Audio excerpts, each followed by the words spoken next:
Pero también, muy interesante, el Corte Inglés ha hecho un acuerdo con Médicos Sin Fronteras para atender a estos pacientes. O sea, a esto se apunta todo el mundo. Es un fenómeno. Es un fenómeno. Bien.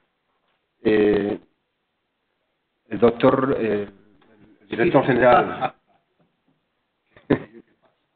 Este colegio es magnífico porque acepta muchas cosas. Aunque se nos critique por eso.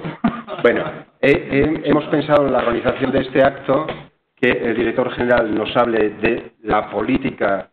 Los que no conocen al director general, que vayan precavidos. Nos hablará de la política, un análisis político, él lo llama egoísmo. Seguro que es no solo divertido, que lo va a ser, sino muy interesante. Muy interesante. Porque aunque veterinario, podía ser médico. Sonia Tamames después ya, con la rigurosidad que la caracteriza, nos hablará desde el punto de vista de la administración, todo el diseño de las medidas logísticas para hacer frente a estas posibilidades. Y el doctor Pablo Bachiller nos hablará de una cosa que desde mi punto de vista desconocemos mucho. ¿Qué pasa con este virus? ¿Cómo afecta a la persona desde su fisiopatología, su clínica, su diagnóstico y su tratamiento, ¿no? Desde el punto de vista puramente clínico? Yo creo que abordamos con estas tres intervenciones un análisis general del problema que tenemos ahí. Que ojalá no pase nada, pero que como organización, como sociedad incluso, debemos estar preparados. No solo para esto, sino para cualquier otra eventualidad de este tipo de la que no estamos libres en absoluto, ¿no? Doctor Álvarez Dogal tiene la palabra. Bueno, muchas gracias, Antonio. Sabes que vengo encantado al colegio. Yo creo que es la segunda vez que vengo. Y efectivamente esto, bueno, lo hago encantado, ¿no? Ya me he adelantado, ya me he pisado mi sexta transparencia, que era ebolismo o egoísmo, ¿no? Pero yo vengo a hablar de eso. No obstante, espero que tanto la doctora Tamames como el doctor Bachiller, al que no conocía y estoy completamente abducido. ¿Dónde se entra Pablo? Ah, Pablo, sí. Lo he conocido en esta historia de la enfermedad por virus ébola. Y bueno, yo espero que esa sea la parte más importante de la sesión esta tarde, sin ninguna duda. Pero a mí sí que me gustaría hacer una reflexión así un poquito general sobre cómo lo hemos vivido estas tan denostadas autoridades sanitarias. Ya no digo los consejeros ni los secretarios generales, no, digo los pobres directores generales de salud pública, que me siento solidario con mis compañeros. Porque al final parece que somos los responsables de las cosas que se hacen mal. De las buenas ya otras personas son capaces de salir adelante ellas, ¿no? Voy a poner la gafa y demás. Situar muy brevemente, porque si no hago esto no podría hacerlo. Esto se da en el MAS, ¿verdad? ¿No? ¿Dónde se da el pase de este? Abajo, sí, ¿no? Vaya, siguiente. Bueno, lo voy a hacer manual, sí, igual. Bueno, vamos a situar el problema. Es decir, por una forma de situar el problema, y una de las cosas que he visto en Facebook y en todas las redes a partir de cuando empezamos a hablar de esto del ébola, era pues una de las transparencias que más me gustó y que le he pisado a Sonia Tamames. Sé que lo tenía ella, pero esta digo, como voy yo primero la cuelo yo, por lo tanto tú no vas a poder hacerla. Pero esto es una de las reflexiones también iniciales que quiero transmitir. Algo funciona mal en el sistema nacional cuando tenemos un fallo estructural extraordinario y somos incapaces de apostar por la salud pública. Somos el 1% del presupuesto del sistema nacional y tenemos que dar un invento de esto cuando mirad las muertes de Estados Unidos. En Estados Unidos, cuando el primer paciente muere, el primer hombre, que era un hombre de color, y ahí lo dejo porque eso después en el coloquio se puede decir exactamente qué le pasó por ser precisamente de color y tener poco aseguramiento, parece ser en Estados Unidos, pero esto está pasando aquí. Nuestro sistema reproduce este modelo, Nuestro modelo, y yo recuerdo aquí la iniciativa, o sea, cómo han puesto a este colegio, a Juan del Río Ortega, Antonio, por una iniciativa extraordinaria cuando, sumándose a la del ayuntamiento y el propio director y varios más, queremos prescribir el ejercicio y nos han tachado cuando menos de lunáticos. Voy a decir cuando menos de lunáticos. Fallo estructural del sistema. Primera noticia que yo quiero dejar ahí para que veáis por dónde van las cosas, ¿no? No sé cómo pasa esto. En mi experiencia de estos 30 años, yo siempre cito repito estas dos frases, pero tenéis que entender que es algo que a mí me parece básico y fundamental para entender exactamente dónde nos encontramos. Esto que dice este sociólogo, Luis Rivera, yo lo viví directamente en el García Quintana, porque he participado en la crisis del García Quintana. Sé que aquí, no sé, hay gente en la sala que efectivamente participamos mucha gente. Después de estas cosas que suceden en las crisis hay muchas personas. Yo participé de manera compartida con otras muchas, pero esto pasó en el García Quintana. Es decir, cuando la gente cree que es real y real en sus consecuencias, y yo jamás me he movido ya de esta posición. Y después cito siempre otra frase que a mí me llama la atención, de un hombre que era vicepresidente con Clinton y que cuando trata de ser presidente, creo que era en la Florida, ¿no? La Florida de Estados Unidos, le tangan, que dicen los niños pequeños, las elecciones, en un condado de Florida, creo, pero algo decía una cosa, hacía unas presentaciones con ascensor, tenía un PowerPoint cuando hablaba del cambio climático y iba marcando, se subía el ascensor para demostrar cómo subía la contaminación del aire, era espectacular. Aquí no lo podía hacer porque no hay más suficiente techo. Pero decía, cuando la población se inquieta, nuestra responsabilidad es inquietarnos. Por esto, al menos, es lo que ha dirigido desde hace mucho tiempo mi participación, y entiendo que la de muchas autoridades sanitarias cuando se abordan problemas de esta categoría, ¿no? ¿Y qué nos pasa cuando hablamos de estas cosas? Peligro y riesgo. ¿Qué os voy a decir a la mayoría de vosotros? Perdonadme que tire de chuleta, porque el peligro es eso, el riesgo es esto. ¿Y de qué peligro estamos hablando? España sigue teniendo un riesgo muy bajo de ébola. Pero voy a citaros unas cifras mínimas, simplemente para reflexionar, que por cierto son cosas que a uno le sorprenden después de tantos años, ¿no? ¿Cómo se calculan los muertos que hay en el mundo? Pues hay alguien que los calcula. Pues el 25% de los muertos del mundo tienen que ver con enfermedades transmisibles. Cito aquí 1,5 millones de VIH, 700.000 de paludismo, 1 millón de tuberculosis, 400.000 de meningitis, está todo publicado. Esto sin citar los síndromes respiratorios agudos, la gripe pandémica, el MERS ahora, hay personas que aquí están viendo, los camellos, los coronavirus de Arabia Saudí, en fin, se nos vienen encima una serie de problemas tremendos que son reales también, son peligros, el riesgo sabéis que se evalúa de alguna manera, y yo siempre cito aquí, pues ya cuando la cosa se complica tremendamente, cuando aparecen los vectores, que no son drones, y son capaces de atravesar la costa de oeste con el virus del Nilo, pasan en 6 años y tenemos 200 muertes en Estados Unidos por la enfermedad del virus del Nilo, ¿no? Si no lo digo mal. 6 años han tardado ir de Nueva York a Los Ángeles. Estos drones biológicos, ¿no? Y tenemos los vectores ahí. No hablo de leishmania ni hablo de un montón de cosas más. Y a eso le añadimos ahora en peligros y riesgos. Digo, para tratar de ver dónde estamos en el ámbito de la salud pública, que es el 1% del sistema nacional, ¿no? Segunda vez que lo digo como mensaje, a ver si cala y nos ayudáis a pasar un poco más, ¿no? Y si a esto le añadimos, por eso yo estoy, para venir aquí, estaba mirando algunos datos para sorprenderme yo mismo. ¿Sabéis cuántos vuelos se hacen al año en el mundo? Vuelos de avión. 37,5 millones. Entonces, esto es imparable. Si nos va a dar igual cómo nos pongamos, luego hay que abordar estos problemas. Tiene tantas aristas multidisciplinarias, tiene tantas complejidades. Cuanto más campos de golf, más leishmania va a haber. Y esto es así. Entonces, pues habrá que hacer cosas con este estilo. No se ría don Antonio que esto tiene que ver con esto. Bueno, total. Estamos en enfermedades infecciosas, gran desconocimiento, la comunicación, intervienen los medios sociales y entonces empieza a haber una presión social que hace que las autoridades sanitarias se vean desbordadas. Yo comentaba, me he regalado el presidente del colegio, se puede decir, ¿no? Un libro que en el próximo viernes yo trataré de venir a ver a este hombre, a Martínez Olmos, porque ha hecho un libro sobre la gripe A.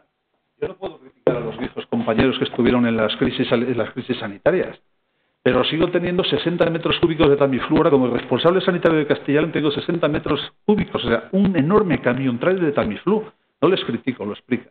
Aquí después, si queréis, hablamos en juegos y preguntas de trajes y otras cosas, pero te empiezan a presionar, y parece que el mundo va a depender de ti. Tú dices, vamos a ver, ya que yo he leído algo de Beck, que sé algo de Al Gore, que sé algo de esto, poco.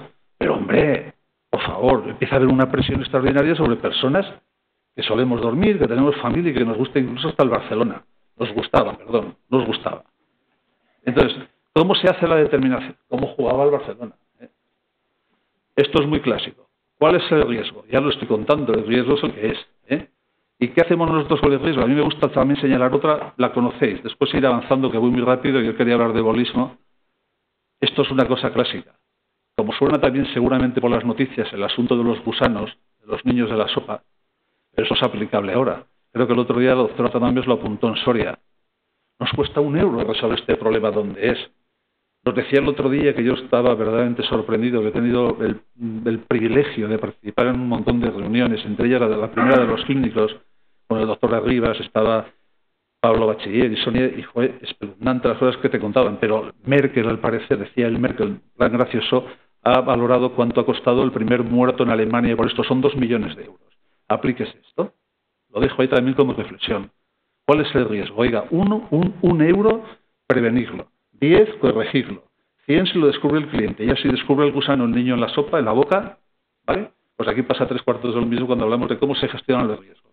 A eso yo le añado otra, no sé por dónde está el triple. Y después, claro, dices, ¿y ahora cómo lo gestionamos las autoridades? Una vez que hemos hablado, pues lo gestionamos así. Esto lo hace, da igual hablar del peligro que hablar de cualquier cosa ante la vida.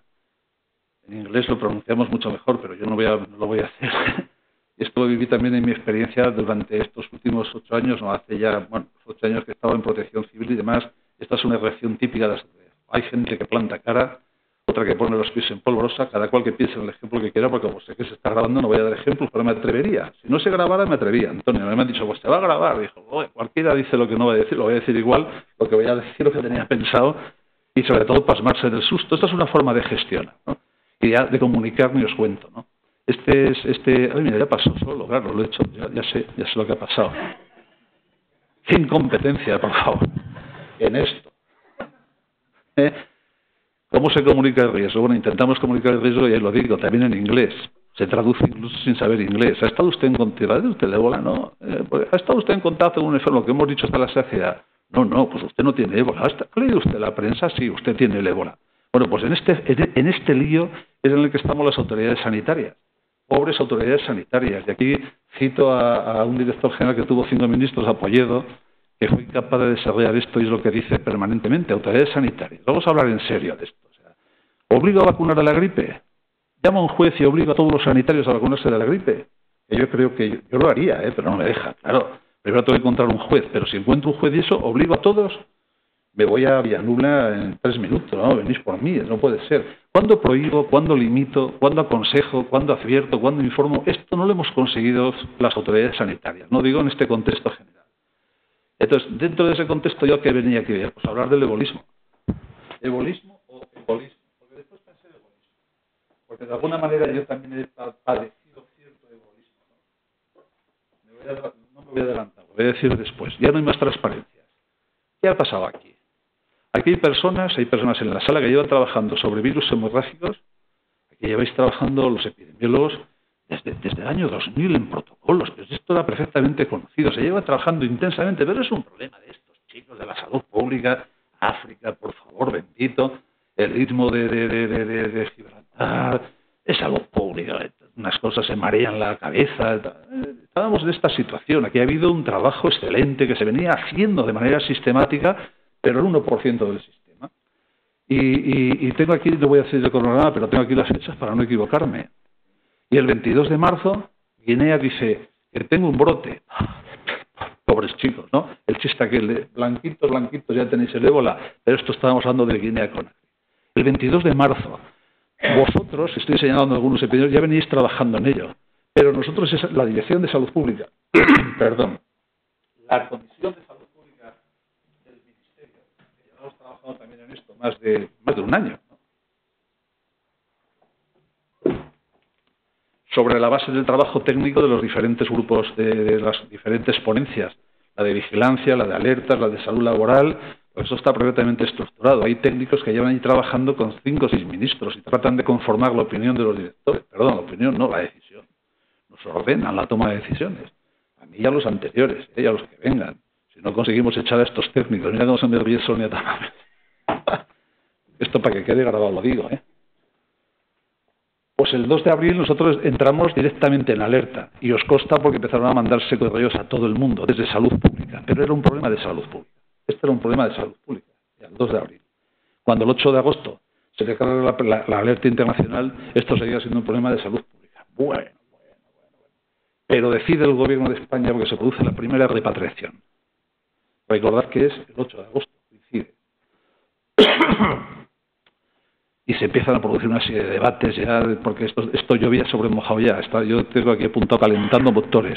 Os suena la marea blanca, el Carlos III, y hay una decisión de gobierno, porque hacía unos días el gobierno de Obama se había llevado una especie al médico aquel que parecía Brad Pitt, el tío, salió, montó en un avión, digo, yo, el primer mundo, yo traigo aquí lo que haga falta.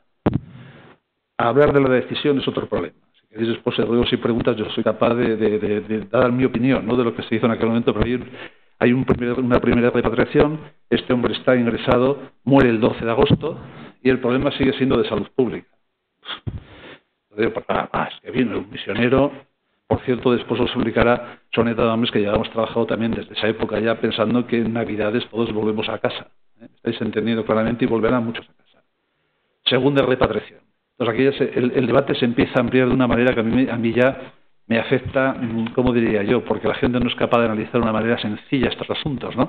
Llega esta segunda persona del 22 de septiembre, muere el 26, sigue siendo un problema de salud pública, pero surge ya el debate de las comunidades autónomas que yo he hablado alguna vez con el presidente del colegio. De repente nos empezamos a cuestionar esto de las comunidades autónomas. Y perdonadme, voy a ser humilde, pero el ejemplo de la ONT, Organización Nacional de Trasplantes, lo ponía yo antes de que lo pusiera el presidente del gobierno.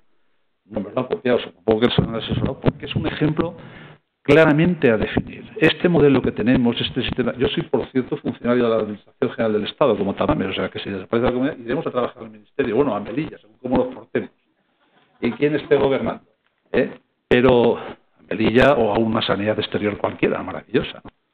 Entonces, que se vea el santo al cielo, que estoy muy mayor. Comunidades autónomas, modelo. Pero el problema no son los modelos. Porque con este modelo tenemos la mejor organización de trasplantes. ¿Por qué? Porque el que está al frente de ella hace su trabajo. ¿Por qué hay 17 tarjetas sanitarias? ¿Quién no hizo su trabajo? Coño, hubo otra persona que hizo un gran trabajo de esto. Cito al director de Salud Pública, que era Polledo, con 5 ministros y demás, que conseguimos hacer toda la integración de las industrias europeas, con lo que eso se supuso, no solo de la seguridad alimentaria, sino con el trabajo, etcétera, etcétera, etcétera, que os suena, pues para que veáis eso, el debate o el grave drama de Campofrío. Pero se hizo también. O sea, había gente en el modelo que trabajaba por el sistema. Luego, el sistema no es malo. Francia es el modelo por excelencia centralizado. Y en el 80 recordar los viejos del lugar que se les contaminó la sangre por el SIDA, ¿o no, Raúl? En el 80 fue a los franceses, la Grandena, los departamentos, el central. Y hace un año ha habido un francés que se ha puesto a hacer prótesis mamaria de muy baja calidad que ha invadido toda Europa el Estado central. Pero os voy a poner un ejemplo más de federal. Como estamos en pleno debate de esto, pues el federal de Alemania, la ministra de Hamburgo era licenciada en periodismo. Esto es una cosa que puede suceder, porque el político no tiene por qué, y tenía unos asesores que le dicen el pepino, el pepino, el pepino. Y entonces de repente descubres que los alemanes no se hablan entre ellos, entre los diferentes estados, no se hablan. Pero ya el colmo es cuando te enteras que en el federal, en Berlín, había una coalición. Merkel y aquel su vicepresidente, el vicecanciller, que era un hombre oriental, alemán, pero de padres orientales. Eran los liberales, recordad. Pues uno llevaba consumo y otro salud pública. No se hablaban hasta que la canciller dio un golpe en la mesa. En todos los sitios cuecen habas. Luego el problema no es de los modelos, es de las personas, del trabajo. Entonces cuando el segundo repatriado que se decide plantear aquí ahora, la salud pública y la autoridad, plantéese, pero analices esto con detenimiento. Y surge ya el debate de un gran nacional de referencia. Y ya llegamos al contagio, y es lo único que voy a leer. Lo decía hace Antonio, como queda grabado, es lo único que voy a leer, lo del contagio. Porque, ¿qué es lo que pasa? Somos un país, lo voy a leer, en que todos somos perfectos y excelentes profesionales, además de honrados ciudadanos. Lo he querido leer así para que no haya ni la más mínima duda, pero se produce el contagio. Y entonces el problema ya no es de salud pública. Ay, amigos. Y entonces ya empezamos con la salud laboral, empieza a haber una serie de problemas tremendos, de comunicación. He apuntado aquí comunicación, complicación, prisas, ir recordando lo que vivisteis, y empieza a haber un problema ya de tal manera que se ve obligado el gobierno a adoptar una decisión que para sí hubiese sido necesaria en la gripe A, que yo lo vivía desde fuera. Porque una cosa es la cuestión sanitaria y otra cosa es, para que se supere el ámbito sanitario, hay que declarar el plan de contingencia, el plan de protección civil. Lo sé también por mi experiencia previa al volver aquí, ¿no? Al volver a salud pública, digo. Y por eso aparece la vicepresidenta, que ordena a los diferentes ministerios y empieza a adoptar decisiones tipo, creo un comité, nombro un portavoz, hago compras centralizadas, empiezo a hacer obras en el Gómez Ulla, una serie de medidas. O sea, no es quitar a la ministra, es que pasa a un plano superior. Usted sanitario haga su trabajo, pero aquí tienen que intervenir muchas más personas. Y dentro del egoísmo, pues empiezan a surgir las minicrisis, que todas las crisis suceden. Ya termino, ¿eh? ¿Cuánto llevo? Muy poco. Joder. Se lo digo para evitar que hablen ellos, porque entonces ya veréis. Y nos encontramos en las minicrisis. Minicrisis que son, recordad, el examen de Teresa Romero. Se presentan 25.000 personas y al día siguiente había profesionales en esta comunidad autónoma que decían que habían estado en el examen que tenían que no trabajar. Recordad esta pequeña minicrisis, porque sucedió. No voy a hablar ni de las peluqueras ni del estigma social, que creo que va a plantear algo Sonia. Nos contaba hace unos días cuando visitamos el Río Ortega, que vino la gente que está visitando todos los de referencia nacional para que haya un estándar de calidad y demás. La subdirectora de La Paz, que es la directora del Carlos III, no subían con ella al ascensor sus vecinos. Esa tiene Erceña, es una mujer bien, grande, bien. O sea, no subían en el ascensor, ni pensando que se iba a quedar parado el ascensor. Bueno, bajas, es otra minicrisis que ha habido pocas de ellas, se ha hablado muy poco. Empezó a haber profesionales que se empezaron a dar de baja en Madrid, hasta el punto de que empezaron a llamar a comunidades autónomas para que buscáramos voluntarios, algunas comunidades, para participar en el cuidado de estos pacientes. Bajas de profesionales, bajas. De las funerarias es para hablar de otro detalle, porque claro, cuando hablo de egoísmo es que aquí todo el mundo trata de pillar un poco, ¿no? Incluido el director, que ahora me voy a acusar a mí mismo. Lo de Excalibur, como soy veterinario, por eso no hablo de ello. Pero no me preguntéis, que también puedo hablar, ¿no? Y después está lo de Halloween. Mi dosis de egoísmo, Antonio, pido perdón. Si a alguien le pareció mal, era pillar un titular en el país después de 3 años de legislatura, yo lo pillé. Mi dosis de egoísmo. Pido disculpas si alguien se siente ofendido, pero había motivos probablemente para hacerlo. Se malinterpretó. Minicrisis de la crisis. En definitiva, y termino con una cuestión brevísima. Yo siempre lo digo, que la vida no se sobrevive, por más que estéis aquí, y además, ya se lo he dicho a Pablo, si me pasa algo voy a entregar a sus manos, que me ha aducido. Pero mientras vivamos, Pablo, hay vida, ¿no? Hay mucha vida. Y yo sí que os animaría a pensar y a reflexionar sobre algo que a mí me preocupa un montón, que tiene que ver con el 1% del sistema, y con algo que es tremendo, ¿no? Que el 25% de la población, la medicina, yo lo digo con todo el cariño, por Dios, o sea, y además, por favor, que alguno entra en edades ya en las que necesita buenos médicos, ¿no? Fui síndrome tóxico, fijaros cómo qué bien me tratasteis, ¿no? Algunos, ¿no? Entonces, el 25% de la población está en soledad, en tristeza, en estrés, y se le trata con pastillas. ¿Pero de qué estamos hablando aquí? O sea, y ahí sí que tenéis una labor importantísima, porque hacíais salud pública antes, Antonio. Hacíais salud pública. Verónica, perdona que os cite así, a los tan pocos, con 120 haría lo mismo, 120 y la plaza de atrás, pero hacéis salud pública, y ahora solo hacéis gestión, asistencia, y venga a llenar. Y es necesario que volváis a hacer salud pública a los médicos. Digo de manera organizada, de manera integrada, no solo prescribiendo, recetando. 25% de la soledad, tristeza y estrés, a mí eso me preocupa. Deberíamos ser capaces desde los ámbitos sanitarios de cambiar estas cosas. Bueno, unos apuntes de ebolismo y ahora ya empieza lo serio, van a empezar a hablar ya de ébola y esto, y quedo a vuestra disposición para ruegos y preguntas.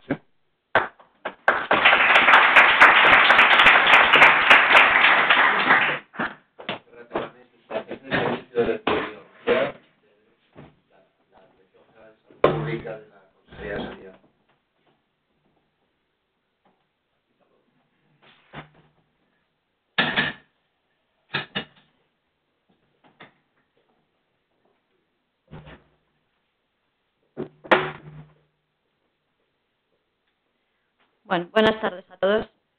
Yo en principio se supone que tengo que hablar de cuáles han sido las actuaciones de la Junta en materia de enfermedades por virus ébola, pero he pensado que os voy a contar mi vida.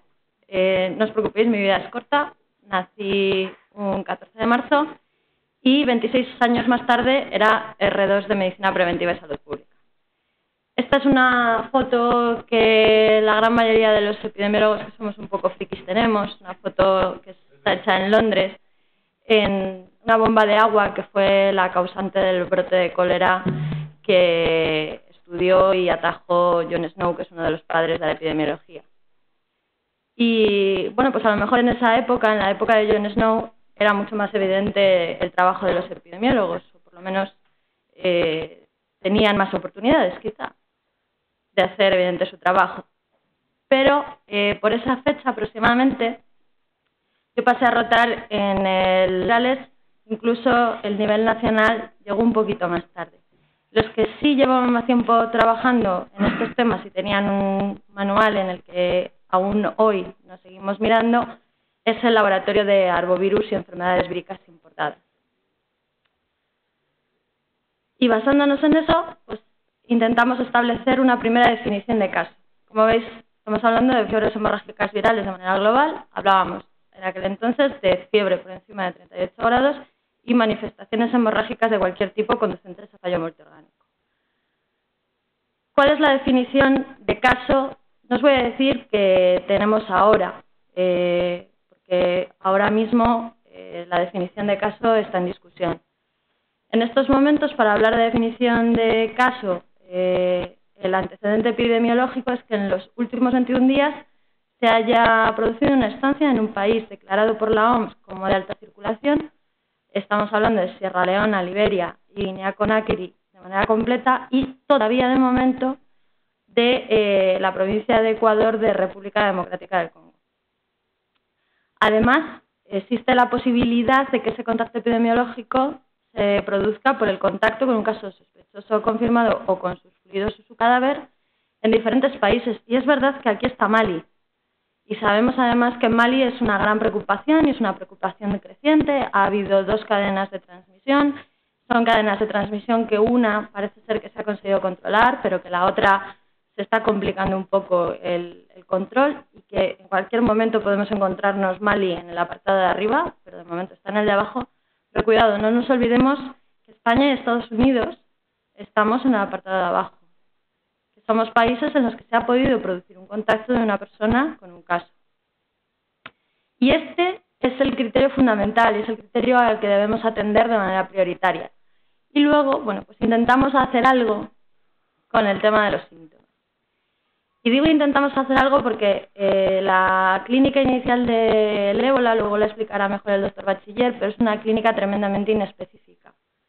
Y hemos visto cómo en los países desarrollados, 2 casos que han desarrollado síntomas en el territorio de esos 2 países se han escapado, entendiéndolo como que no han sido controlados por el sistema durante aproximadamente una semana y han estado generando contactos en la comunidad.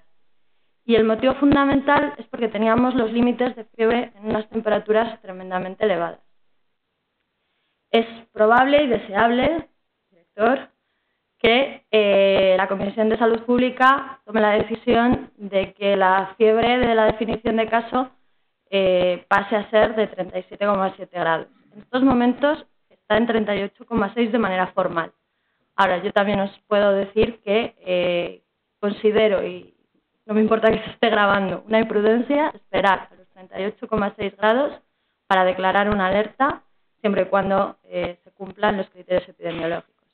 Y de hecho, los epidemiólogos, que son los verdaderos protagonistas de esto, que además están de guardia y están accesibles para cualquier profesional sanitario e incluso para cualquier ciudadano que crea que tiene que declarar una alerta, ellos desde el 16 de septiembre, antes del contagio de Teresa Romero, tienen por temperatura límite para declarar la alerta los 38 grados, no los 37,7, pero sí los 38 grados. Otros síntomas que pueden acompañar el cortejo inicial, como os decía, tremendamente inespecíficos, cefalea, vómitos, mialgia.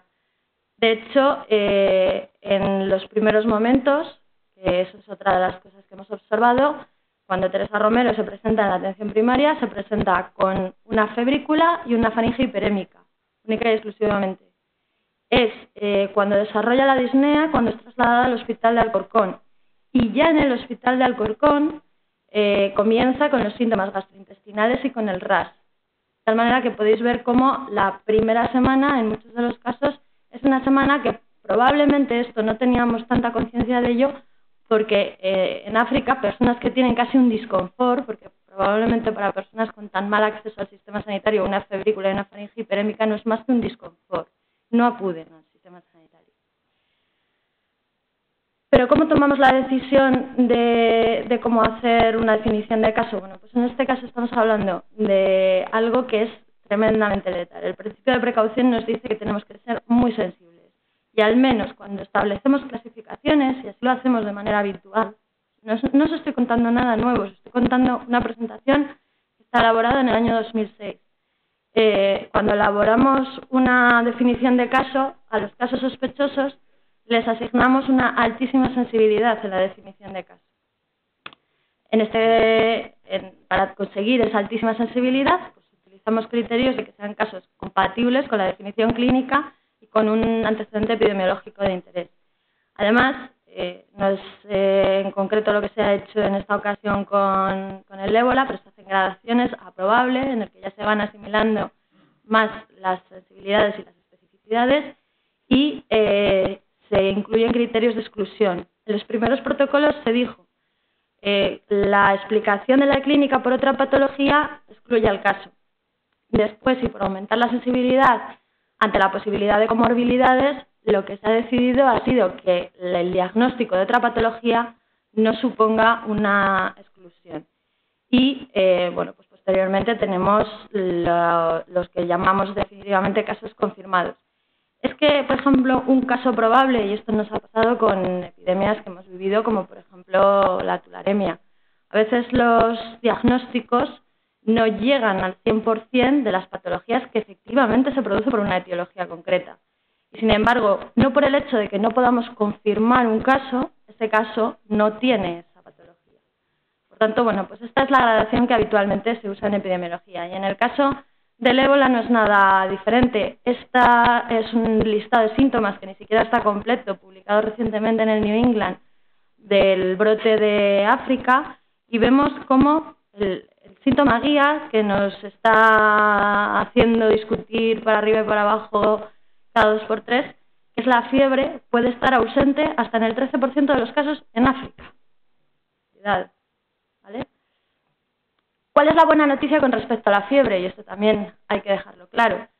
Jacek es un médico que estuvo en uno de los brotes en el año 1999 y ya entonces hizo una evaluación de la relación entre los síntomas, la viremia y la inmunidad. Vemos claramente cómo la fiebre correlaciona de una manera casi perfecta con la viremia y, por tanto, podemos deducir que la fiebre correlaciona con la transmisibilidad. ¿Vale? Con esto quiero tranquilizar a aquellos que vais a entrar en contacto con los casos en un estadio muy inicial, porque en ese estadio es tremendamente difícil que se produzca una transmisión. Y así lo ha demostrado también Teresa Romero, que ha entrado en contacto durante casi una semana con mucha gente y de manera, en algunos casos, bastante estrecha, y sin embargo no ha sido capaz de producir ningún caso secundario en esa fase. Veis además que en el momento que se produce el desarrollo de la respuesta adaptativa empieza a caer viremia y por tanto fiebre. Y ahora ya también la Organización Mundial de la Salud, este es el material es una diapositiva tomada del material de entrenamiento de las personas que van allí al terreno, está hablándole a su personal de 2 estadios clínicos diferentes. Personas que empiezan con un síndrome febril y que posteriormente son seguidos de vómitos, diarrea, ras, etc. Bueno, y esta es una cuestión que es fundamental para entender esta enfermedad, por lo menos para entender todo lo que debamos hablar de medidas de control. Es una enfermedad que no podemos erradicar porque tiene un ciclo exótico en murciélagos frugívoros y siempre estamos hablando de enfermedades que son zoonosis. Se nos acaban las medidas de erradicación de la propia enfermedad prácticamente de una manera completa. Por lo menos cuando esa zoonosis se desarrolla en países en los que no existe ningún tipo de control de la fauna, en el sentido de la sanidad. Además, se puede producir una transmisión al humano desde diferentes animales, no solo desde el murciélago frugívoro, sino también desde otros que son huéspedes intermedios, como animales salvajes o domésticos, se ha visto en cerdos o en monos, y se puede transmitir al humano por consumo o manipulación de esos animales cuando están infectados o por manipulación o entrar en contacto con sus excretas o sus cadáveres. Pero ¿qué es lo que nos debe y puede preocupar en nuestro país? Pues la transmisión interhumana. En concreto, la transmisión interhumana se produce única y exclusivamente por contacto. Y cuando hablo de contacto me refiero a contacto de mucosas o piel no intacta con fluidos corporales de personas infectadas, vivas o muertas, o de superficies que hayan podido ser contaminadas por esos fluidos de personas infectadas, vivas o muertas. Única y exclusivamente contacto con mucosas y piel no intacta, nada más. ¿Y cómo se comportan las enfermedades transmisibles desde el punto de vista del control? Esta es otra diapositiva, no sé si del año 2005 o del año 2006, pero de un libro mucho más antiguo que escribieron el equipo de enfermedades infecciosas del Imperial College, en el que nos hablan de cuáles son los factores que entran en juego en el desarrollo de una epidemia. Y vemos cómo es importante que tengamos claros los conceptos de periodo de incubación, que llega hasta un punto concreto, a partir del cual se produce el periodo sintomático, y la relación que esto tiene con el periodo de latencia, que también llega hasta un punto concreto y a partir del cual se produce el periodo infeccioso. El momento en el que comienza el periodo infeccioso y todavía no ha comenzado el periodo sintomático es el momento de transmisión asintomática, y la proporción de infecciones que se producen en periodo asintomático es la que tiene una influencia tremenda en las posibilidades de control sobre esa enfermedad. Muchos habremos oído hablar de algunos conceptos en materia de dinámica de enfermedades infecciosas, como son la tasa básica de reproducción o la tasa efectiva de reproducción, básica en ausencia de medidas de control. Y esta es una infografía que es muy ilustrativa, que es de un medio de comunicación para el público general, es del país, en el que se ponen en relación las diferentes tasas de generación o números de reproducción de las diferentes enfermedades. Y veis, en una de las ocasiones que he tenido la oportunidad de explicar esta diapositiva, me decían, es que estás poniendo enfermedades de transmisión respiratoria. Efectivamente, el sarampión es una enfermedad de transmisión respiratoria, la gripe aviar es una enfermedad de transmisión respiratoria, pero ojo, el VIH es una enfermedad que tiene una transmisión tremendamente inefectiva. ¿A qué es debido esto? A que la gran mayor parte de las infecciones se producen en periodo asintomático. Sucede lo mismo con la hepatitis C. Y vemos, bueno, pues como comparativamente y afortunadamente el ébola es una enfermedad poco contagiosa, muy poco contagiosa. ¿Para qué nos sirve este número básico de reproducción? Pues es bastante sencillo.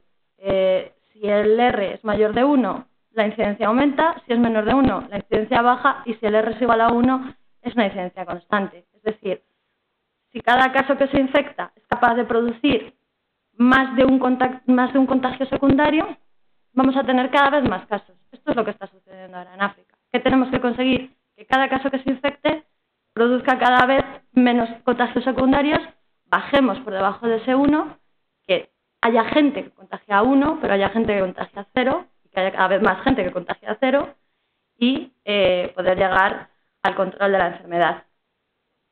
Esta diapositiva es de un artículo del mismo equipo del Imperial College de Ferguson, en el que nos planteaba escenarios. Estos son escenarios que se hacen de forma matemática.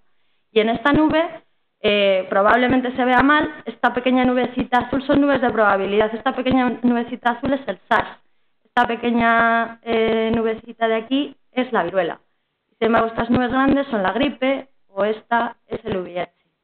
Pone en relación el porcentaje de infecciones que se producen durante el periodo asintomático con el número básico de reproducción. Y lo que nos está diciendo, este artículo surgió porque a la comunidad científica le sorprendió la eficacia en el control del SARS. No nos engañemos, incluso a veces nos podemos llegar a sorprender de que las cosas funcionen. ¿Y qué intentaba explicar este modelo matemático? ¿Por qué habían funcionado las medidas de control? Y entonces planteaba un escenario en el que la efectividad del aislamiento, es este parámetro de aquí, era igual a 1. Es decir, estábamos siendo 100% efectivos.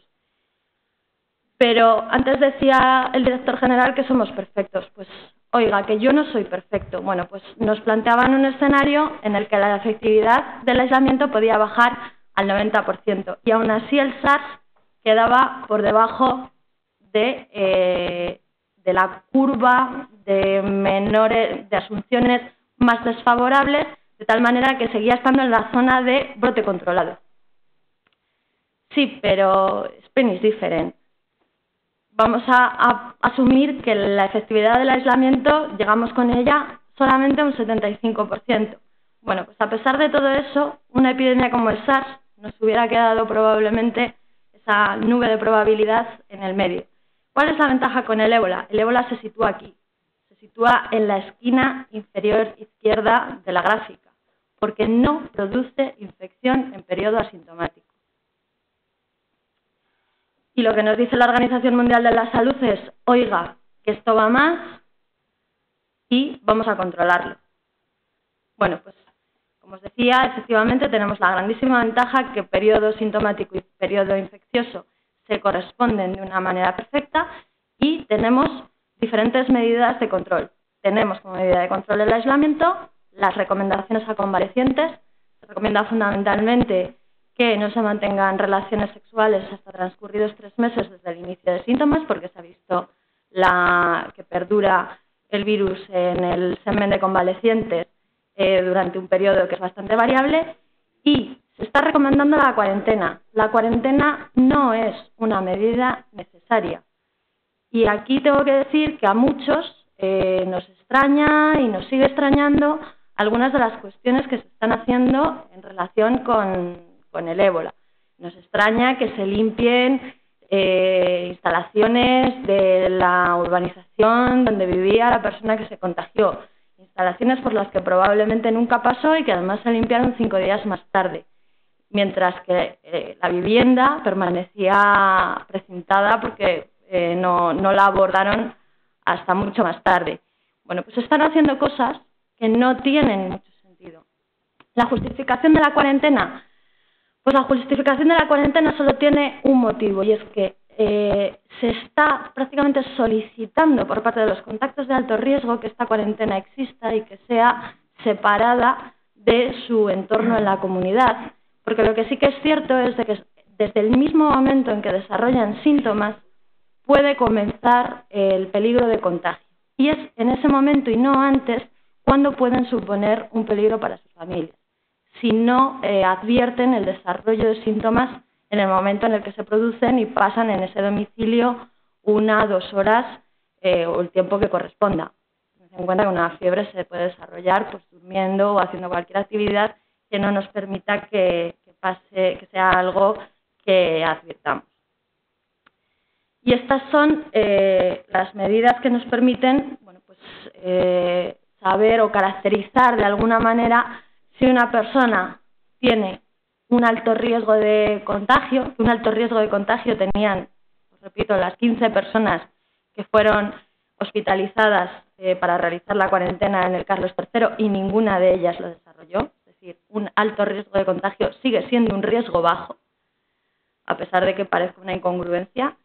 Y serán aquellos que hayan realizado ciertas actividades en un equipo de protección adecuada o con incidentes lo suficientemente graves en su utilización, como pueden ser el contacto a menos de 1 metro con un caso que tose, vomita, sangra o tiene diarrea, porque, repetimos, debe haber un contagio por contacto con fluidos, por el contacto directo con ropa o fluidos contaminados, por la atención sanitaria a un caso o el manejo de sus muestras, o por el contacto con el cadáver de una persona fallecida por este motivo.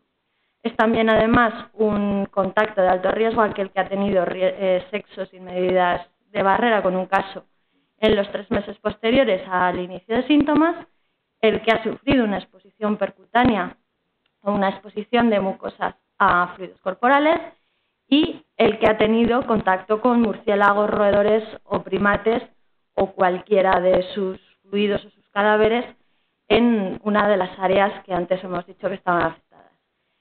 ¿Qué es lo que se propone para estos contactos de alto riesgo? La cuarentena, bien en su domicilio, si se garantizan las condiciones necesarias para ello, o en el hospital, que es como se ha hecho hasta el momento.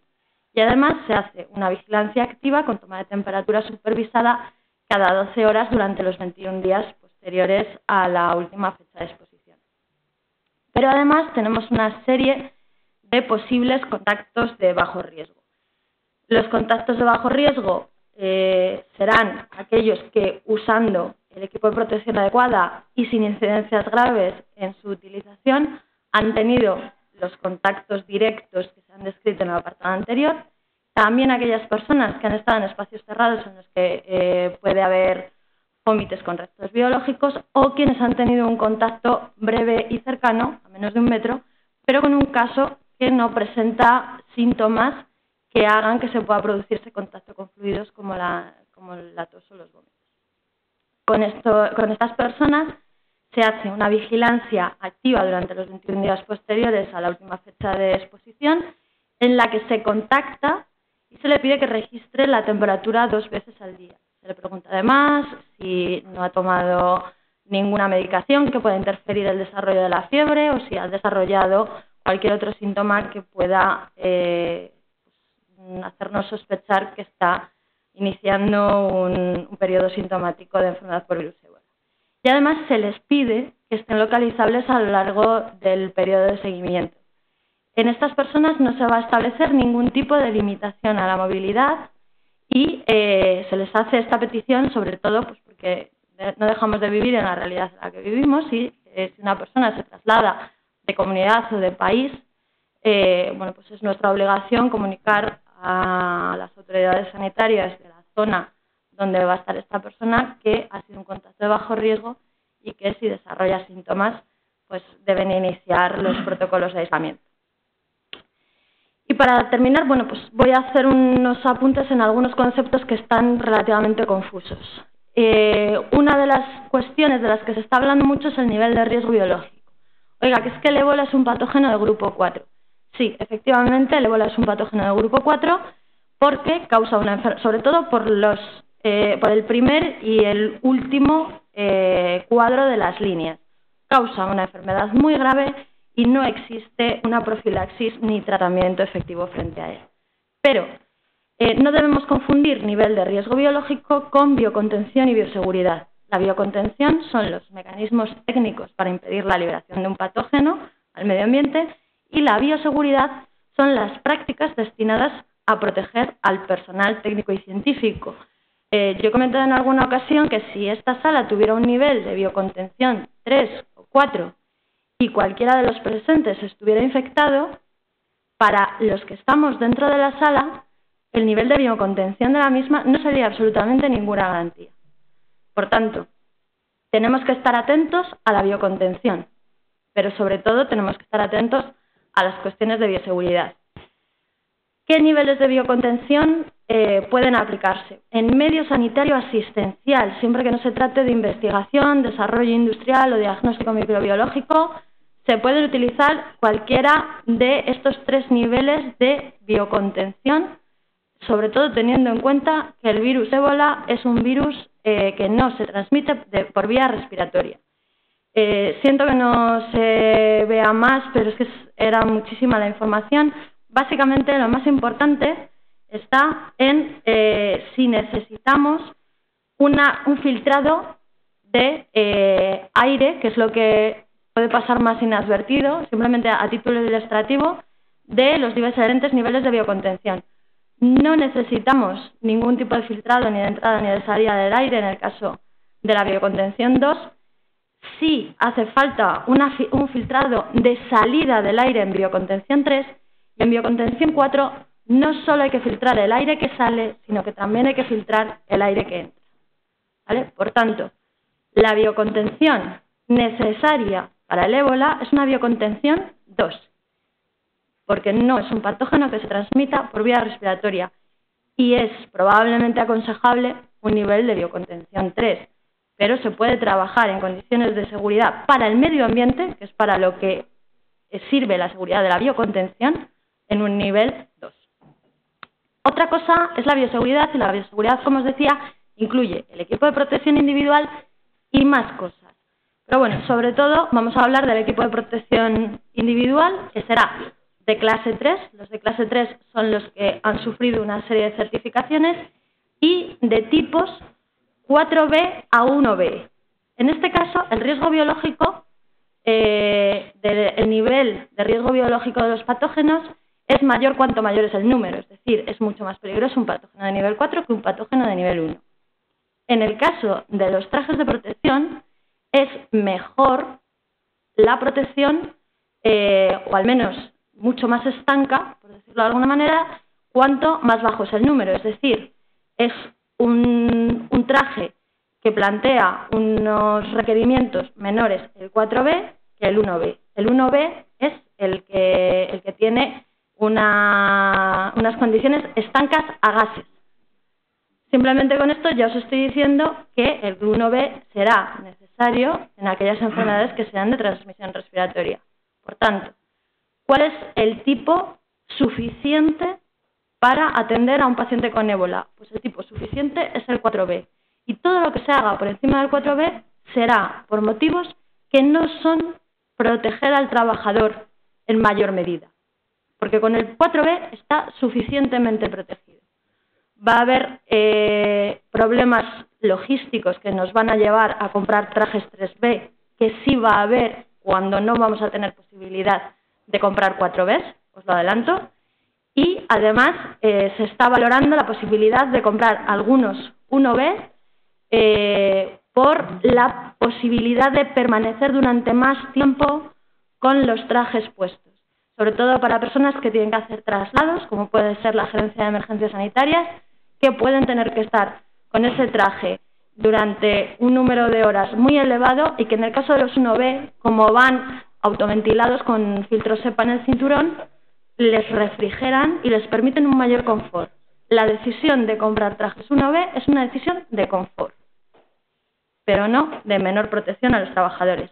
Y en esta foto lo que quiero que veáis es cómo se viste la gente en los talleres que tanto se ha hablado que se desarrollan en Bruselas para los trabajadores que van con la Organización Mundial de la Salud a Sierra Leona.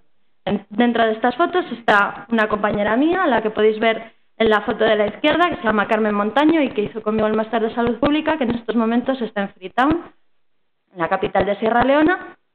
El de la foto del medio es un compañero también, se llama Mauricio Cerpa, que es un pequeño nuestro, y que está entrevistando, porque ellos están haciendo labor de epidemiología, y está entrevistando a una persona que podría ser un contacto o un caso en su fase inicial. La verdad es que no sé exactamente qué tipo de entrevista es, pero como veis guarda una distancia, que en este caso será probablemente unos 2 metros, y no utiliza absolutamente ningún tipo de medida de protección individual, porque no es necesaria. Y sin embargo, la de la foto de la derecha soy yo en uno de los talleres de la Escuela Nacional de Sanidad.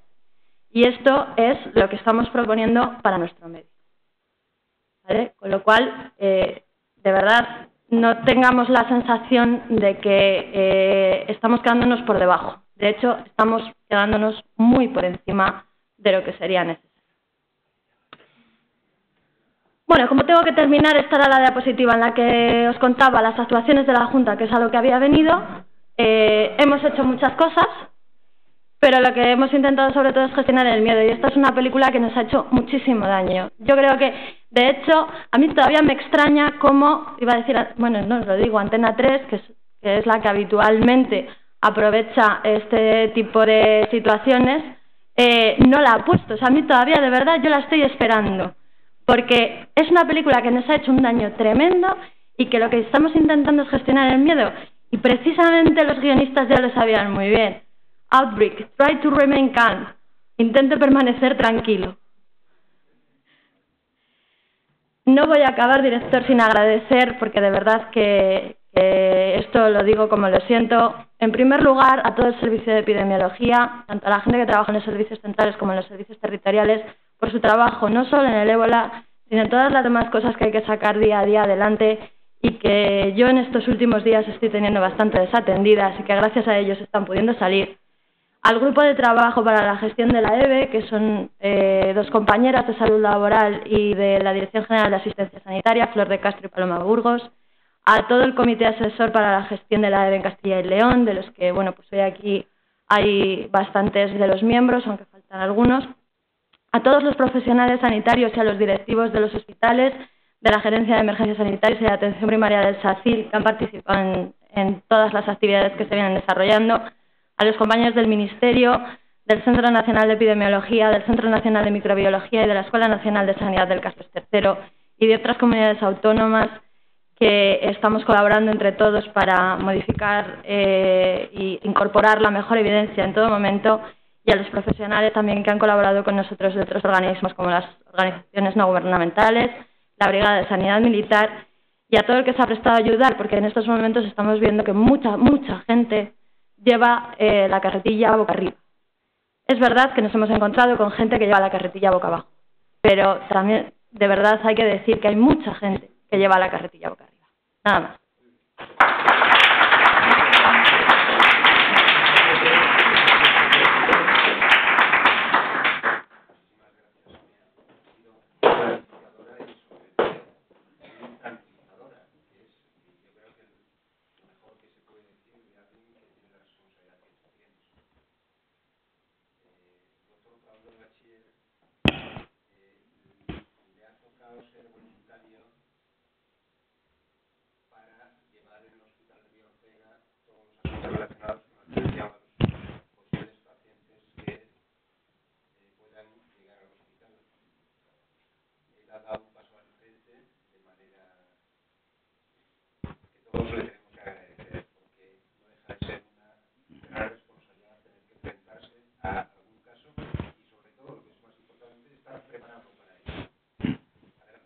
Venga. Hola, soy Pablo Bachiller, como ya me han presentado varias veces. Creo que nos conocemos casi todos, pero no todos. Yo soy médico y mi labor normal es tratar a pacientes reales. Va a ser una de mis primeras charlas que yo doy con el bagaje que llevo meses estudiando a tope, sin tener experiencia con ningún paciente. Entonces, pido disculpas desde aquí para todo lo que sea, no es cosecha mía, ¿no? Lo han recogido otros. Quiero agradecer al Colegio de Médicos que haya organizado esta sesión. Quiero agradecer al público que está aquí, ¿vale?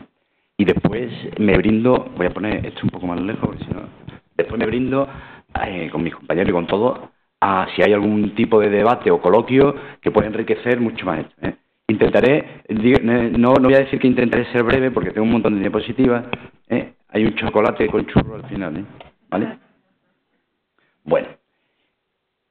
A ver cómo lo hago.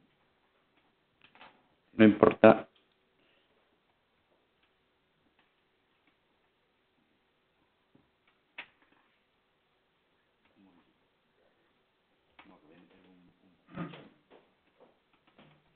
No hace falta. Gracias.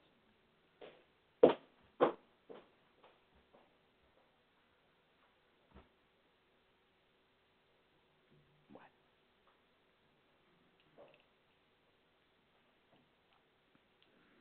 Lo siento. Bueno, ébola, el primer brote en 1976, ¿no? Hasta ahora un montón de brotes, 1976. 5 años después se describe el VIH, 5 años después. En 1989, hepatitis C, y la estamos curando. Brote de ébola, primero el 76. Han pasado casi 40 años, ¿no? No me voy a meter en temas virológicos, que aquí está Raúl si queréis, ¿verdad? Pero es un filovirus, que RNA virus, nos va a servir para el tratamiento, ¿no? Saber que eso, que es como un filamento con una gomita que se hace y que la estructura, esto sí que es interesante, es el ácido nucleico, tiene una nucleoproteína que la rodea, que está dentro de un magma, de una matriz rodeada por una membrana viral y que tiene unas glicoproteínas. Lo nombro por 3 partes importantes. La glicoproteína hace que el virus sea muy citopatogénico, produce también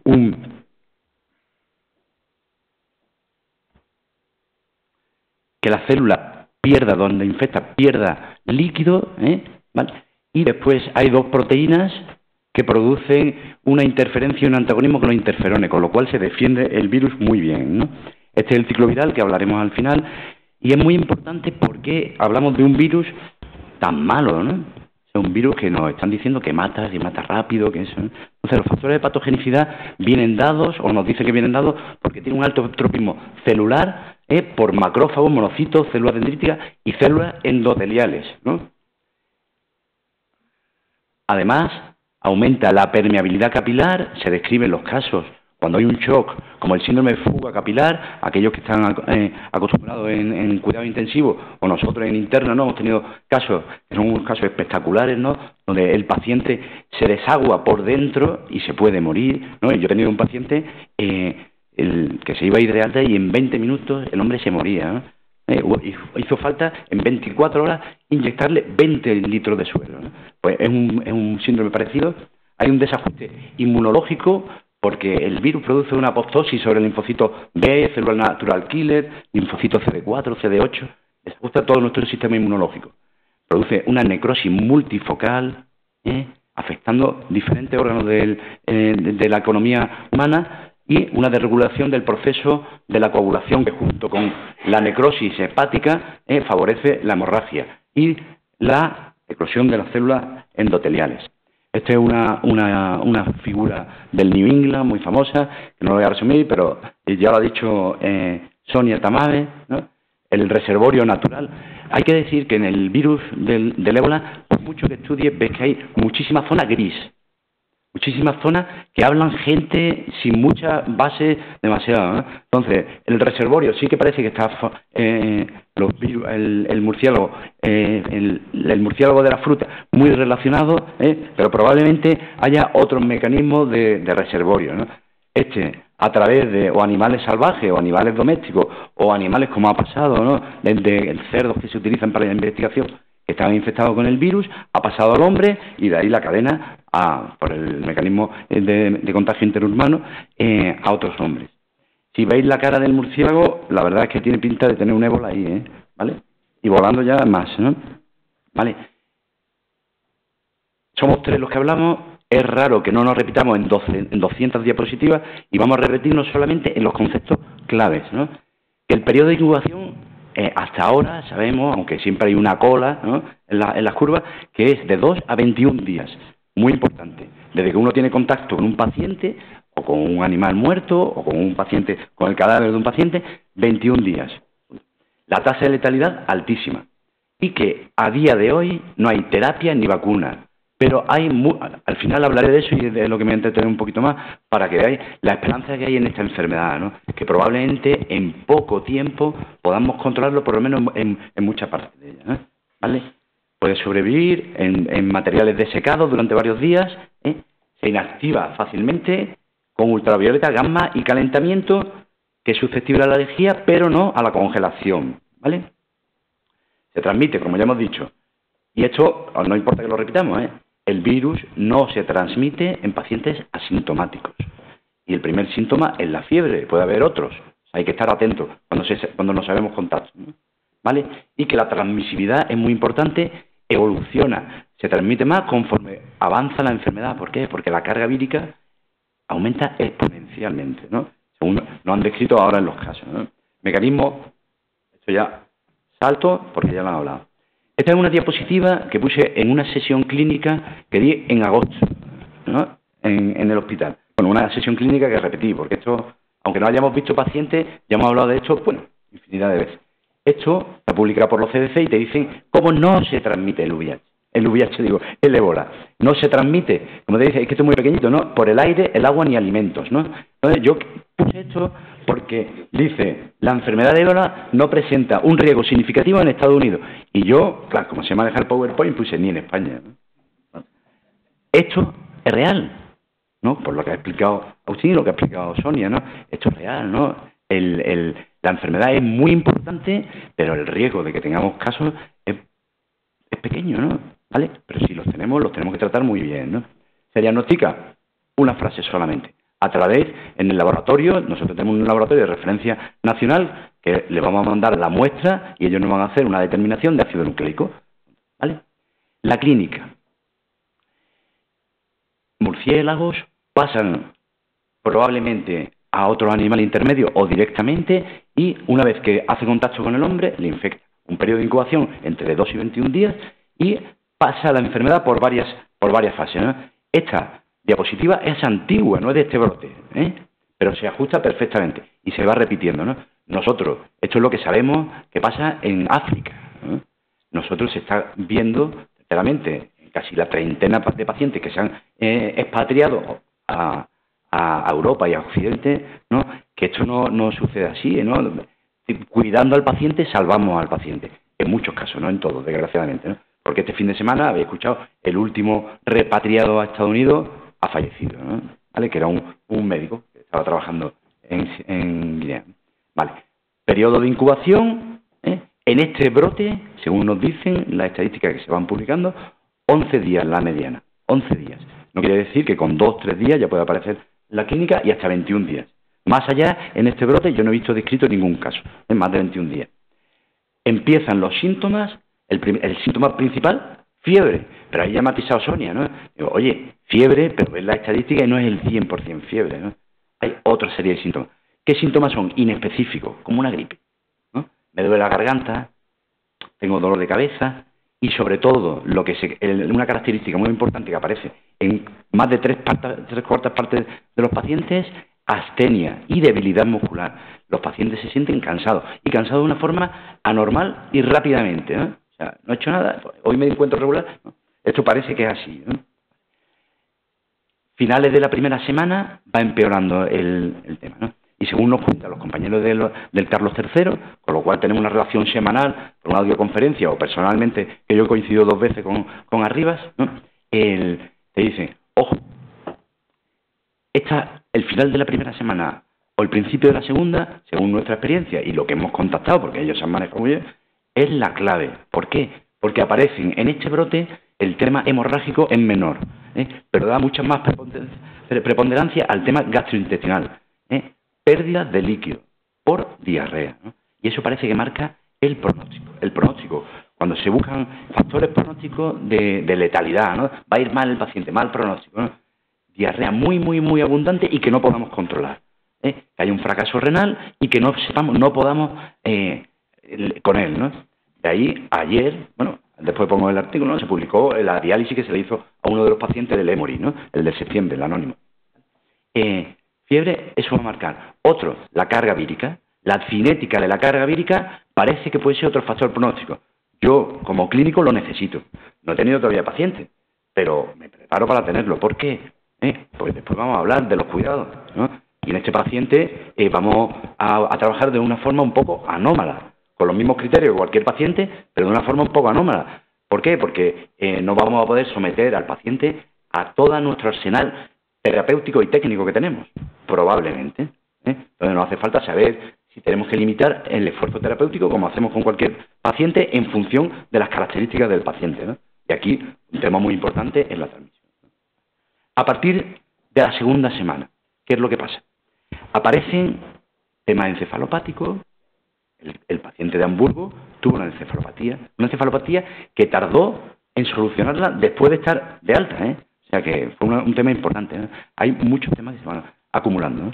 La fiebre permanece, aparece el RAS, 5º, 6º, 7º día, aparece la hemorragia un poco después y puede aparecer el shock y la muerte por fallo multiorgánico. Acordaros que hay necrosis multifocal, ¿vale? Entonces, nuestro trabajo de cuidadores es precisamente intentar romper eso, ¿vale? ¿Y cómo manejamos el paciente para intentar romper esa cinética? Esto pasa en esta epidemia aproximadamente en 1 de cada 2, con los medios que tienen en África, aproximadamente, depende de cómo se lean las estadísticas, ¿no? Pero 1 de cada 2 en África, en Liberia, en Sierra Leona o en Guinea-Conakry se curan, ¿vale? En África. O sea, nuestro trabajo es mejorar esa estadística, ¿no? ¿Vale? Entonces, manejo y tratamiento, clarísimamente, desde el primer día. Yo soy clínico, lo he dicho al principio, ¿vale? Yo no soy médico, aunque ahora ejerza y lleva unas cuantas semanas, médico de salón o médico de sala de reuniones, ¿no? Me llamo yo, ¿no? Soy médico de sala de reuniones. Ahora, ¿no? Me han cambiado el chip y no me encuentro muy cómodo en ese rol, ¿no? Entonces, primer día que a mí me aparece esto claramente. O sea, yo vi el primer protocolo y en confianza dije, yo aquí no me meto. ¿Por qué? Porque mi trabajo es cuidar a la gente. Y un trabajo que me digan que tengo que poner con loctite la puerta de un paciente y que no le vaya a ver y que se muera, creo que es mejorable, por lo menos mejorable. A veces hay que hacerlo, ¿eh? Y yo no digo que no haya que hacerlo, pero a priori yo creo que nuestro trabajo es pensar, ¿no? Pensar. Ahora, lo que no soy un kamikaze, ni yo ni mi gente nos vamos a infectar. Ese es el axioma. O sea, en una enfermedad transmisible, lo primero es no que nadie se contagie. O sea, eso es clarísimamente. O sea, eso es el axioma principal. Nadie se debe de contagiar. Y vamos a poner todo. Riesgo cero. Nadie puede decir que es riesgo cero. Nadie. O sea, por mucho EPI que te enseñe Sonia, mucho biocontención que nos enseñe, nadie se puede decir que tienen la garantía absoluta. Ahora, nuestro trabajo es ponerle al virus toda la imposibilidad, ¿no? Lo hacemos con todas las enfermedades transmisibles, más cuando esta enfermedad tiene esas dos peculiaridades que dije al principio. La enfermedad se transmite, como sabemos, es letal y no tenemos tratamiento. Esas son las dos características. Que puede ser letal y no tenemos un tratamiento eficaz, ¿vale? Entonces, eso es muy importante. En estos dos pilares se basa. Esto no es una balanza. Estos son dos pilares que hay que rellenar, ¿no? ¿Vale? Ya Sonia ha puesto algunos protocolos que ha habido, pero uno empieza a tirar desde el año 98, ya la OMS hizo sus protocolos y antes había otros protocolos, ¿no? En estos protocolos esencialmente lo que se hacía era la parte, me doy para atrás, la parte esta. Intentar que no contagiasen a más pacientes, que es la forma de que se han acabado toda la vida la epidemia. Cuando en medio lo que tiene que hacer es que no se contagie. Lo ha explicado fenomenalmente Sonia, ¿no? Sigue aquí los Médicos Sin Fronteras, año 2008, en 2008, hace 4 días. En el índice os lo pongo, es 133 páginas. Yo cuando me lo leí, digo, coño, a ver, de cuidados, 5 páginas. De síntomas, de cuidados, incluido lo de la enfermería. Cuidados globales, incluido el cura y el psicológico, 9 páginas de 133. Todo lo demás era protección. Muy bien, y lo han hecho muy bien, porque era lo que tenían. Pero cuando nos comparamos con Médicos Sin Fronteras que trabajan en Liberia, no somos nosotros. Eso es otro concepto que hay que quedar claro. Tenemos que aprender de ellos todo lo que tengamos que aprender. Pero nosotros tenemos que crear nuestro entorno, como siempre, ¿no? ¿Vale? La OMS, ese mismo año, justo antes del brote, pare esta guía. ¿Vale? Y no solamente la OMS, los organismos, sino que ya estamos en pleno brote, plena locura ebolista, ¿no? Como diría aquí nuestro señor director general, ¿no? Y empiezan las sociedades. Esta es una magnífica guía clínica que para el que quiera venir conmigo a la zona cero, que empiece a leerse, ¿vale? Magnífica. La guía canadiense, que la han hecho entre 3 sociedades, emergencia, cuidado intensivo, infecciosa. Magnífica. Con lo que hay, con la poca evidencia que hay y cómo piensan ellos que lo van a hacer. Pero aparte, desde el Ministerio se han pedido a las sociedades. Pediatría ha hecho la suya, cuidado intensivo han hecho la suya, hasta los ginecólogos han hecho sus recomendaciones, ¿no? Pero ya no solamente las sociedades, sino que nosotros, yo como clínico, a mí me preocupa muchísimo, ¿no? Porque antes tenía contabilizadas las horas que llevaba de reuniones, que no es broma, que las contabilizaba en una libreta. Ya la he perdido la cuenta, ¿no? Porque son tantísimas. El 95, 97%, cuando estimaba más o menos de qué se habían hablado en cada reunión, que me lo apunto, era el EPI para arriba, el EPI para abajo, mira lo que ha dicho mira la tele, mira no sé qué. Nadie hablábamos del paciente, de cómo se manejaba. Quizá porque la gente entendía que eso era cosa nuestra, ¿no? Del equipo. Entonces, bueno, es verdad, ¿no? Pero nosotros tenemos que hablar, ¿no? Entonces, lo primero es ver la experiencia de los compañeros, ¿no? En el año 2000, 3 casos en un buen hospital, se manejan y te enseñan qué es lo que pasaba, ¿no? Pero ya aquí en New England, esto ya es antiguo, porque esto es del día 22 de octubre del 2014. Esto es muy antiguo, ¿eh? Es muy antiguo, pero los alemanes dicen, viene Ángela y dice, mira, a vosotros se os muere y tal, y nosotros hacemos uno. Sí, ponerle tratamiento específico con nuestros trajes, salvamos un caso gravísimo. Y la verdad es que el hombre estaba gravísimo. En Alemania ha habido 3 repatriaciones, hasta donde yo sé, porque puede que haya habido alguna más. 3 y ninguno se ha muerto. Bueno, lo han hecho bien. Esto salió la semana pasada, los dos casos del Emory. El Emory de Atlanta es uno de los hospitales con alto nivel de biocontención, bioseguridad, etcétera. Y son muy, muy ilustrativos y nosotros bebemos de esta fuente para ver cómo se manejan los pacientes. ¿Vale? Ayer salió publicado esto, ¿no? Y aquí está uno de mis maestros, que es don Antonio Molina, ¿no? Sobre la diálisis en el ébola. Esto se lo ha enseñado a sus compañeros, a su heredero del hospital. Hoy le digo, oye, os voy a mandar el cuadro. Y bueno, me han dicho, bueno, ya estudiaré. ¿Vale? Hospitales hacen sus propios protocolos. Con esto llegamos al tratamiento. ¿Cómo vamos a manejar nosotros a un enfermo que nunca hemos visto ninguno? Clarísimamente. El enfermo, nuestro trabajo es tratamiento de soporte. ¿Por qué? Porque si nosotros logramos que no se muera el paciente, que no se muera, no curarlo, que no se muera, el paciente se va a curar en un porcentaje relativamente amplio. Por lo menos le vamos a dar esa oportunidad. Y eso es lo que han hecho los alemanes, eso es lo que han hecho en el Emory, y es lo que se está haciendo, y lo que han hecho en el Carlos III, ¿no? Que no se muera mi paciente. Y él se cura en 15 días. ¿Vale? Y, por otro lado, tratamiento etiológico. Hemos dicho que no hay testado. Esto es un problema que la OMS lo resolvió, un problema ético, ¿no? Estamos empezando a utilizar, y todo el mundo en Occidente, no en los países, que eso ha sido muy criticado, estamos utilizando fármacos, vacunas, experimentales, que no se saben cuáles son los efectos secundarios, no se sabe la morbilidad, o sea, no se saben muchas cosas. Y probablemente algunos de los pacientes que tenemos en Occidente se han estropeado por alguno de estos tratamientos que estamos poniendo, probablemente, ¿vale? Tratamiento de soporte, bueno, examen clínico, en esto no me voy a entretener porque, bueno, creo que no es el foro. Pero cuesta mucho trabajo, muchísimo trabajo, comunicarse con un EPI. No se puede ocultar, es difícil palpar, es difícil. Entonces, tenemos que reinventarnos como clínicos. Y yo soy un clínico. O sea, yo no soy de laboratorio, yo soy alguien de pis, mano, fonendo. Balance hidroxilino, importantísimo y clave. Manejo de síntomas, hay muchos síntomas, ¿no? Por ejemplo, hay un tratado sobre el hipo en el ébola, ¿no? El hipo es característico, sobre todo cuando el paciente va mal. Entonces yo le digo, oye, cuando tenga hipo, me voy a poner con la camilla, ¿no? Por eso, ¿no? Bueno, nutrición, clave. Infección intercurrente. Hay un desbarajuste inmunológico. La flora intestinal se ha ido al garete. El paciente de Hamburgo, un gran negativo, que es lo que pudieron hacer, porque hicieron eso, ¿no? Nosotros no vamos a tener esa oportunidad. Nosotros vamos a trabajar a ciegas, ¿no? ¿Vale? No a doble ciego mucho, porque vamos a un equipo. ¿Vale? El tema de las transfusiones, cómo se hace, soporte respiratorio, todo esto tiene su protocolo. Soporte de órganos, riñones, cuidado psicológico. Clave nos decía José Ramón Arriba, el cabeza visible del Carlos III de la parte infecciosa.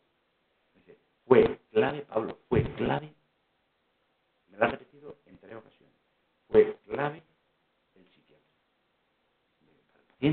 Para el paciente, para el médico, la enfermera, el familiar. Dice, fue un antes y un después, en el momento que incluyeron en el equipo al psiquiatra. No broma, Y yo soy médico, lo he dicho 20 veces ya. Cuidados paliativos para mí es una cosa esencial. Se van a morir muchos pacientes y tenemos que hacerlo bien, ¿vale? Antivíricos, inmunoterapia y vacunas. Este es el ciclo que yo creo que nos estamos alargando mucho y no me voy a meter mucho. Hay un montón de antivíricos, que si queréis hablamos de ello ahora, pero esto sí que quería reseñar. Es una noticia del día 14, British Medical Journal, ¿no? Esto salió en más revistas. Una cosa importantísima. Se ha pisado el acelerador. Se ha pisado tanto el acelerador que, por ejemplo,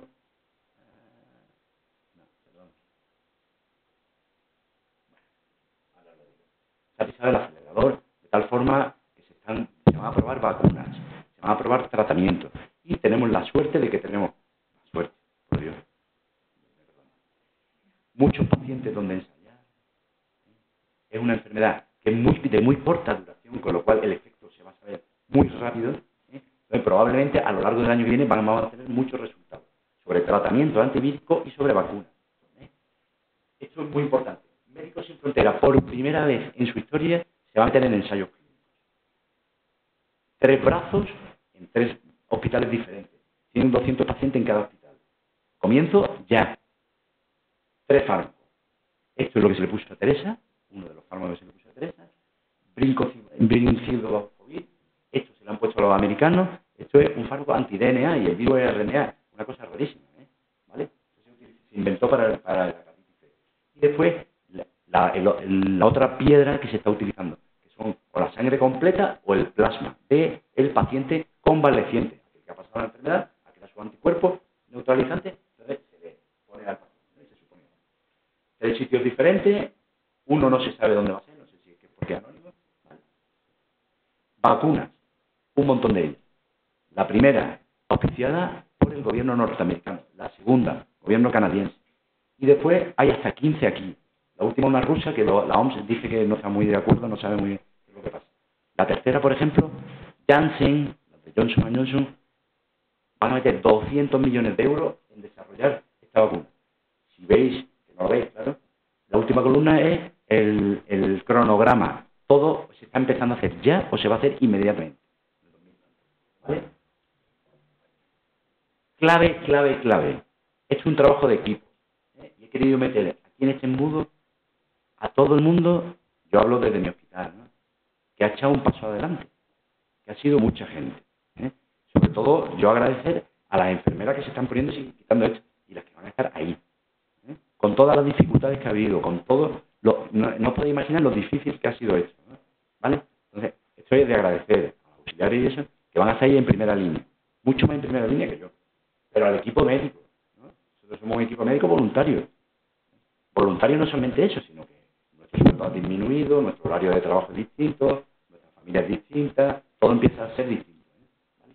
Y el éxito va a venir cuando todo, direcciones, desde la más arriba a más abajo, los epidemiólogos, los médicos, los intensivistas, el laboratorio, el de rayos, todos trabajemos en uno. Uno de nuestros criterios del equipo es desaparecer las barreras, ¿no? O sea, nosotros tenemos que aprender a minimizar el riesgo, ¿no? Para conseguir eso. Este es el certificado de curación de este chiquillo. ¿Vale? Entonces, decir, fíjate el anuncio tan fuerte, ¿no? En Liberia. Oye, felices fiestas patrias, el ébola es real. Nosotros aquí hemos vivido un momento de ebolismo, pero tenemos que saber que este es donde yo trabajo. Que tú lo enseñas y es como si uno enseña el chale de la Pantoja, Vienen de Madrid, ¿no? Los carritos robotizados, las televisiones digitales, ¿no? Pero esto es real, ¿no? Entonces yo no puedo dejar terminar diciendo, esto es un deber de todos. El mundo, no es que sea redondo, ya lo sabemos, ¿no? El mundo es así de chico y todos tenemos que trabajar. Y aquí hay autoridades que tienen que invertir, no solamente aquí en ponerme y quitarme a mí el EPI para 0,000 una posibilidad, sino hay que invertir ahí y en su momento, ¿no? Entonces yo creo que esto no es un speech político, ¿no? Pero mira, esto hay que pararlo, ¿no? Y se puede parar. Que no tengan que morir otro americano más para que se invierta, sino que sepamos que morir a cualquier persona es una persona, ¿no? Bueno, este es el equipo médico. Bueno, gracias, y perdonad si me he enrollado demasiado. Muchísimas gracias. Podemos disponer de donde queráis. Espera que...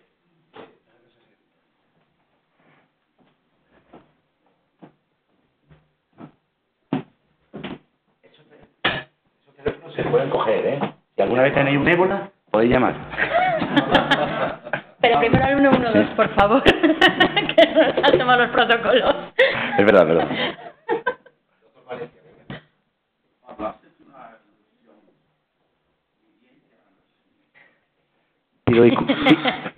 Pido disculpas.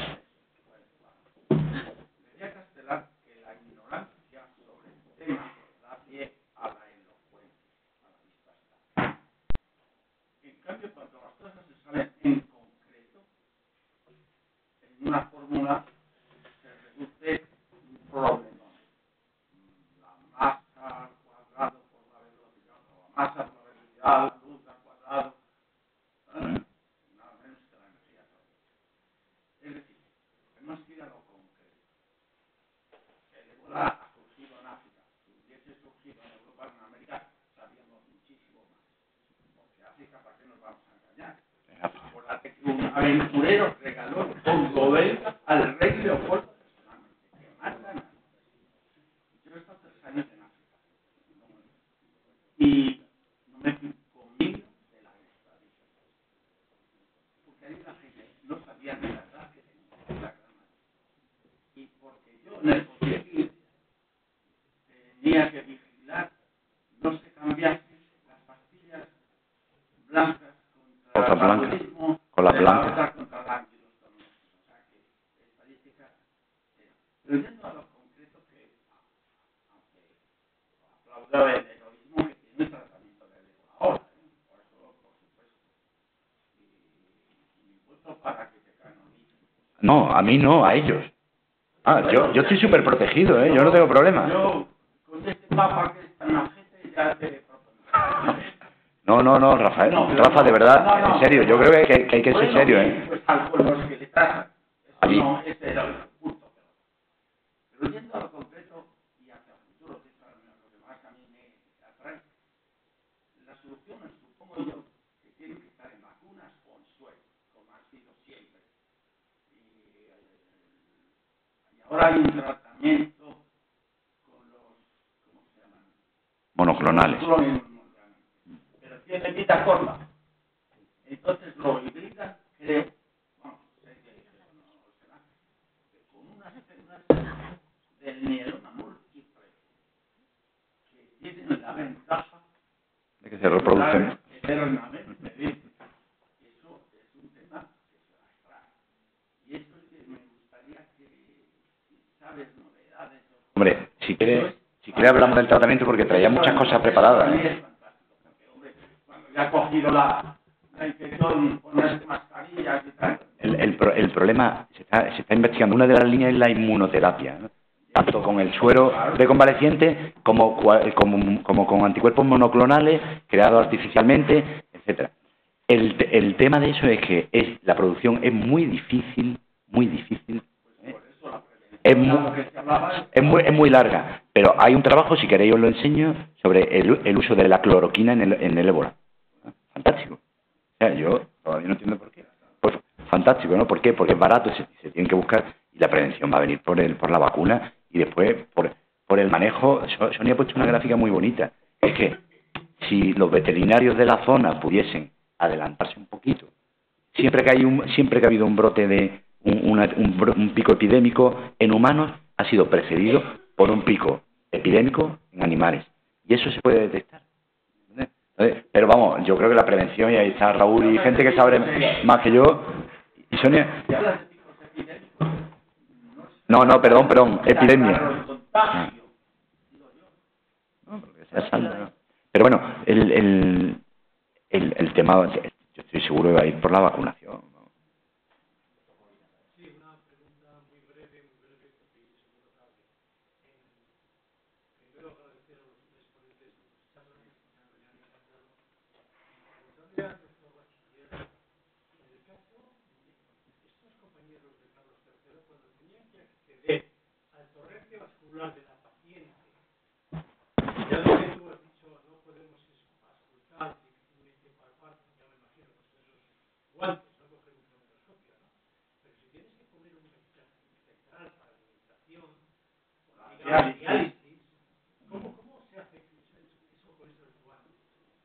Entrenamiento. Se puede. Te digo, 3 pacientes han atendido en Carlos III. Los accesos venosos han sido de 3 formas diferentes. Se han aplicado vía central, en un caso fue subclavia. Se ha aplicado acceso periférico con una vía central, un drum, y se han aplicado vías periféricas múltiples. La nutrición, hay que darse cuenta también, la nutrición, hay momentos en que necesitan nutrición parenteral, otro catéter más, ¿no? Se necesitan extracciones de sangre.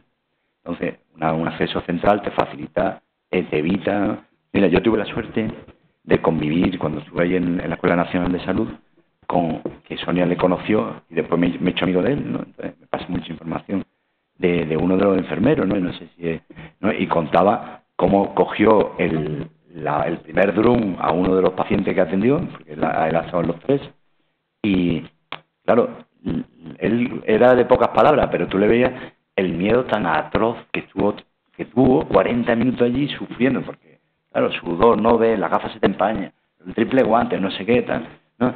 Y dice que a él le consoló mucho lo siguiente, que no sé si fue a posteriori o durante, pero yo creo que fue a posteriori, ¿no? El pensar que todo el riesgo que había pasado había evitado muchísimo peligro a sus compañeros por las reacciones de sangre, ¿no? ¿Cómo se hace? Entrenándose. Hay cosas que no se pueden hacer, seguro, pero hay cosas que con entrenamiento y con un buen equipo se puede hacer. Y se pueden hacer las cosas. Bueno, mejor médico que tú, que ha hecho de todo, macho, que... Por eso que... Sí, no, es muy complicado, pero mira, hay un artículo de los cirujanos norteamericanos de la sociedad, que lo leí el otro día, dos comentarios, precioso, ¿no? Y hablaban diciendo, nosotros ahora no vamos a operar, pero no descartemos que operemos pacientes con ébola. O sea, ¿por qué? Porque la historia nos dice que esto ha pasado más veces, ¿no? Raúl contaba el otro día, ¿no? El principio del SIDA, yo lo he vivido, no en mis propias carnes, pero en las carnes de mis pacientes, ¿no? Que no se le hacía nada.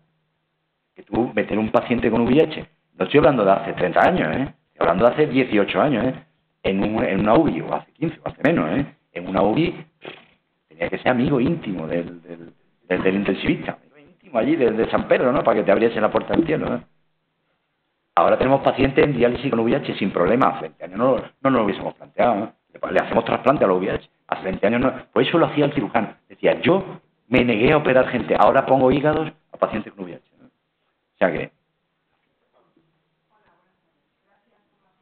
Hola, Esther.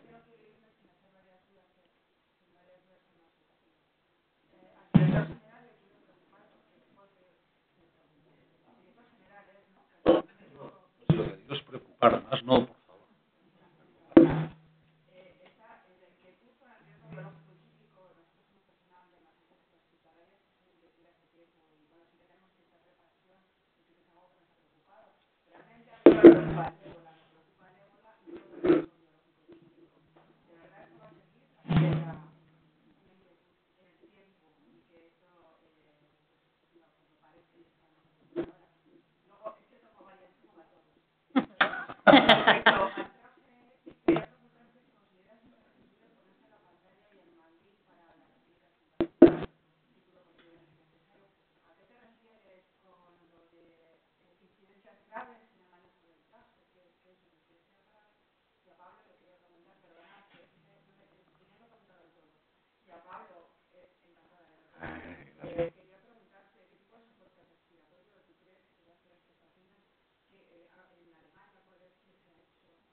No, que efectivamente yo lo entiendo como una oportunidad y me consta que desde la gerencia de emergencia se va a aprovechar, porque por mi experiencia, es que ahora te identifico, por mi experiencia en el 1-2 sí que sabes trabajando en el EQR, porque claro, el problema es si es el ébola y si revienta Miranda de Ebro, perdóname que lo diga en estos términos, ¿quién va?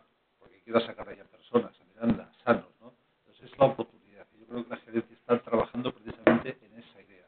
Además contamos en el equipo de las 3 personas que han de alguna manera desde agosto liderado esto va a conseguir esta Flor Castro, la Sonia Tadames, y no quiere decir que créeme que se va a aprovechar la oportunidad, y la gerencia de emergencia está completamente entregada en manos del triunvirato que en este momento está controlando técnicamente, además de la comisión asesora, pero es verdad que coincidió en agosto y pudimos montar ahí, se han trabado, y vamos a aprovecharlo como oportunidad. No lo digo aquí políticamente, que no es el caso, pero sí que se va a aprovechar, porque hay otros problemas reales, multiresistentes, que no habréis visto en ambulancias. Ya para el queremos llevarlos hasta Corazón. No, fíjate que tenéis qué cosas trasladáis, que yo supiera, ya no sé, algo de historia no me entiendo. Bueno, yo solo apuntillar que efectivamente que muchas de las infraestructuras que se están generando y que estamos teniendo la oportunidad de generar por encima de lo que el ébola necesita es porque creemos que además esto puede crear estructuras estables. Y es un poco la idea que también tenemos en la cabeza. Luego, en cuanto al uso de la pantalla, el mandilón o la bata y el tercer par de guantes para las técnicas invasivas, yo creo que la justificación de eso es, primero, si llevas un 4B imprescindible, porque el 4B lo que no resiste, y esto hay que saberlo y decirlo, es líquidos a presión. Por tanto, si se produce un líquido a presión, imaginaos, hemorragia arterial, se me ocurre. Yo no tengo experiencia clínica, pero creo que puede haber situaciones en las que se produzca un líquido a presión. En ese momento es imprescindible vestirlo. Si se lleva un 3B, recomendable. El motivo de que sea recomendable es que en el momento de la retirada, esa primera bata, esos primeros terceros guantes y esa pantalla, que va a ser la más contaminada, van a ser las que se van a desechar en la parte interior, y después nuestro equipo de protección individual va a estar mucho menos contaminado, lo cual va a impedir el contagio en la fase de retirada del EPI. En Madrid nos decía la Brigada de Sanidad Militar: pensad que el EPI que lleváis puesto es vuestra piel, y sobre eso os ponéis todo lo que os pondríais en otra situación cualquiera. Pues piensa que con 2 guantes es tu mano, y con una mascarilla y unas gafas es tu cara, y encima va la pantalla y encima van los otros guantes. En cuanto a lo de las incidencias. A ver, una de las cuestiones que ha pasado de ser optativa a ser obligatoria es el tema de las supervisiones.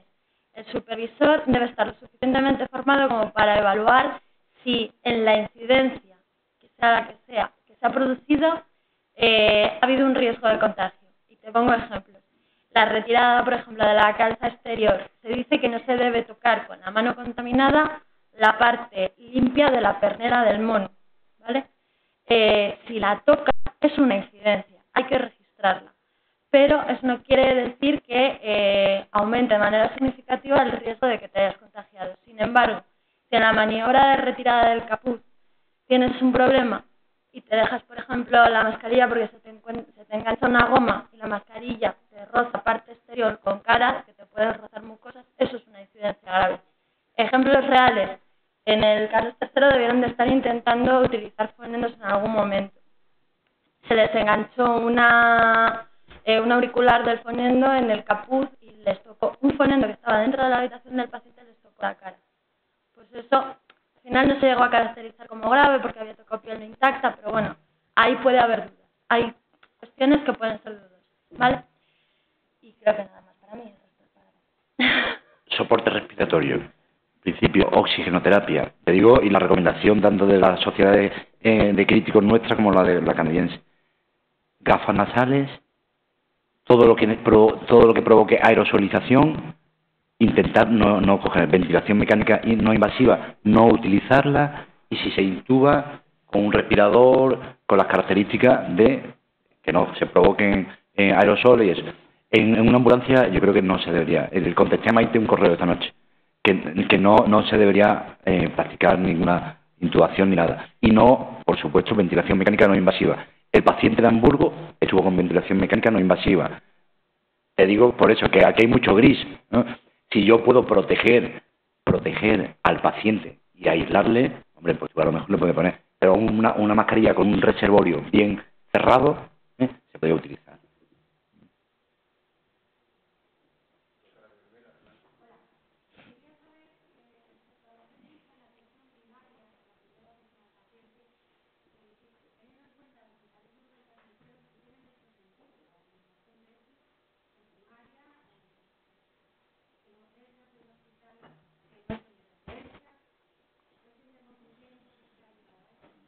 Bueno, pues, a ver, esto es una cuestión de depende. Existe la posibilidad de que una persona en un consultorio local de una zona periférica de la comunidad autónoma reciba a un paciente con ébola. Pues la posibilidad existe. Van a ser personas que hasta el momento del desarrollo de síntomas van a estar perfectamente sanas y pueden estar, por ejemplo, haciendo turismo rural y acabar en un consultorio local. ¿La probabilidad es alta? Pues no. ¿Qué es la única maniobra que puede conllevar un mayor riesgo de contacto del profesional de atención primaria con un paciente que desarrolla síntomas y que está estable? La toma de temperatura. En el momento que consigamos que la toma de temperatura sea lo suficientemente baja, con toma de temperatura autorrespirada podríamos dar la alerta sin problemas. Es más, ahora se puede dar la alerta sin problemas. El problema que nos encontramos es que somos una comunidad muy extensa y que la respuesta de emergencias sanitarias, a pesar de que tienen unas isócronas muy bien estudiadas, a veces no es lo suficientemente rápida como para permitir que al paciente le dejes absolutamente desatendido en un consultorio. Y ese es el motivo de que se esté distribuyendo trajes a todo atención primaria. Ujú. Sí. Sí. Sí. En el momento que el profesional... Sí. Sí.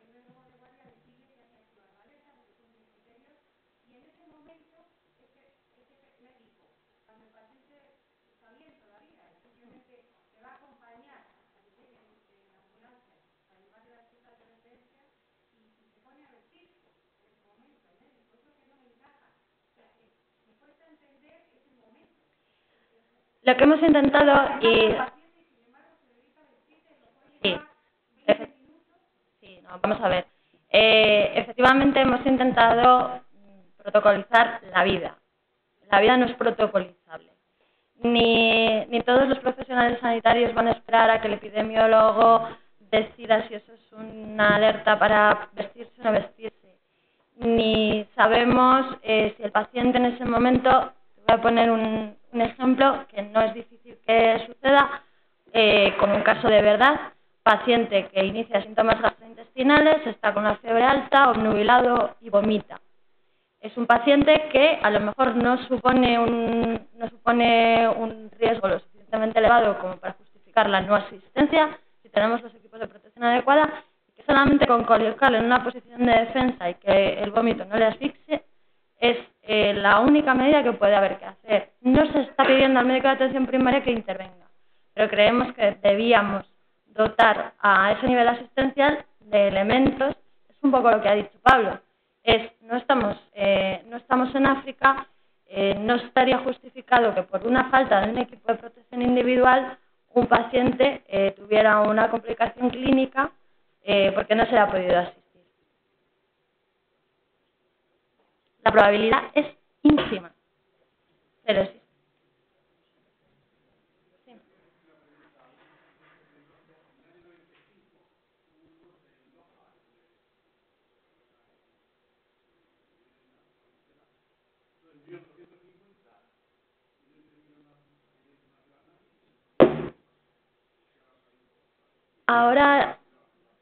Ahora lo que parece que es la clave de la grandísima discusión que esto está teniendo es la afectación de unas zonas demográficamente muy diferentes de las que se han afectado históricamente.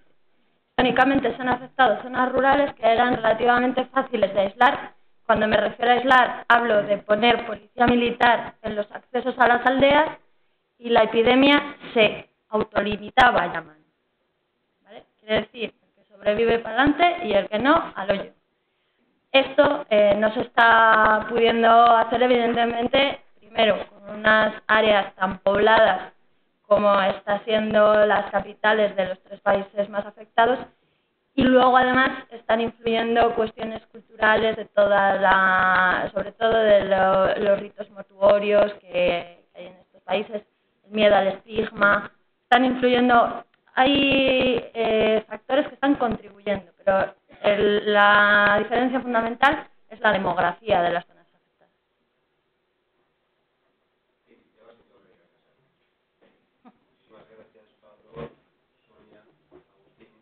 Yo creo que ha sido muy provechoso para todos. Gracias.